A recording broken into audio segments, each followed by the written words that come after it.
So the midterms are coming up, as we were talking about earlier. What is it US citizens really want? What is it US citizens really need? Is it air, food, free Medicare for all? Is it that fundamental now?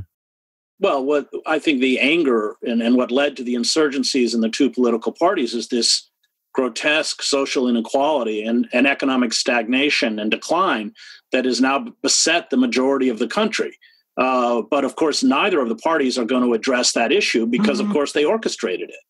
And so you get the whole phantom driven by the Democratic Party that Russia stole the elections. Somehow Trump was elected because of Russian bots, which is crazy. I mean, it's nuts. It has no basis in reality.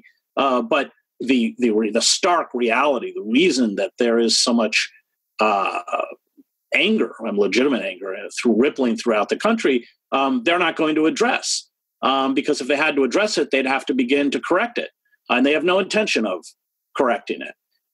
And so what we're watching now is a kind of naked kleptocracy, not only a personal kleptocracy for the Trump family, but a kleptocracy for corporate power, which is just looting, stealing, drilling, pillaging with wild abandon. I mean, this tax cut that they just passed last year, which, compounds our deficits and in essence legalizes a tax boycott at this point for large corporations.